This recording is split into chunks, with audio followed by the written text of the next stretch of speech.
Je vous présente maintenant la lecture qui correspond en français, surveiller au coin du feu. Déjà, vous l'avez traduit, je ne pense pas la traduire totalement avec tous les mots que déjà vous connaissez. Je ferai seulement la lecture pour accomplir avec la responsabilité de la phonétique française. De telle façon, vous m'écouterez très bien. Vous m'écouterez très bien, je peux faire une sorte de répétition, pas de problème, mais pas la traduction parce que déjà vous l'avez fait. Que le hicieron su traducción, yo no puedo traducir. Le premier cadre nous présente une lune sur la montagne. Veuillez au coin du feu, atmosphère, atmosphère. Chamonix, c'est une autre petite ville au fond d'une vallée, au pied des Alpes françaises. Le Mont Blanc, la plus haute montagne d'Europe, domine cette capitale de l'alpinisme, cette célèbre station de ski. De Chamonix, on va à la découverte des plus beaux paysages des Alpes, des paysages tout blancs, la mer de glace, les îles du Midi, la vallée blanche, écoutez, les îles du Midi, la vallée blanche. La petite bande d'amis passe la fête de Noël chez les parents de Manon, dans leur chalet, une ancienne maison de paysans sur 2 étages, en dehors de la ville. Les toits, en pente, couvrent largement les murs en pierre et en bois. Manon, ses frères et sœurs y retrouvent leur famille pendant les vacances. Ce soir-là, devant une immense cheminée, aussi profonde et mystérieuse qu'une grotte, les parents et les grands-parents de Manon font connaissance avec ses amis.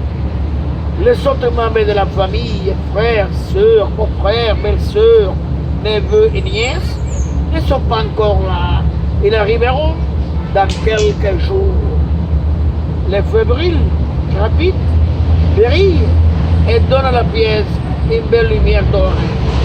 Une chaleur est apaisante et une ambiance gaie, douce et agréable. Dans un coin, un énorme sapin de ses branches odorantes, toutes recouvertes de guirlandes et de boules colorées. Les amis, assis ou allongés, bavardent, rêvent en somnolant.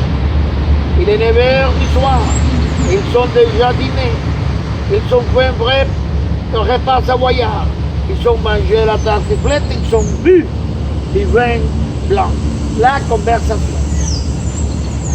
Quel bon repas! Quel plat original! Et quel nom de maison! Une tartiflette! La mère de Manon. Vous avez aimé? Vous avez aimé? Tous. Très, très polis. Muy cortés. Oh oui, nous avons beaucoup apprécié. Takeo à voix basse Alexis. Takeo en voix basse Alexis. Un peu trop d'oignons. Un peu trop d'oignons. Ce n'est pas mauvais, l'oignon, mais je n'aime pas beaucoup ça. Angela. Et comment fait-on la tartiflette? Est-ce difficile à préparer? Est-ce plus difficile, au moins difficile à faire que la fondue? La mère. C'est tout aussi simple. D'abord, vous coupez un reblochon, un fromage de la région, en fines lamelles pour retirer la croûte. Ensuite, vous alternez une couche de pommes de terre en tranches et une couche de reblochon, en y ajoutant de l'oignon, de fines herbes, du sel et du poivre. Vous faites cuire de la cuisson. Vous faites cuire au four 30 minutes et 5 minutes avant la fin de la cuisson. Vous versez de la crème fraîche. C'est une recette très facile. Habituellement, on sert ce plat avec de la charcuterie fumée et un vin blanc de Savoie. C'est très bon, François. Mais attention au kilo, Angela, ce n'est pas mauvais.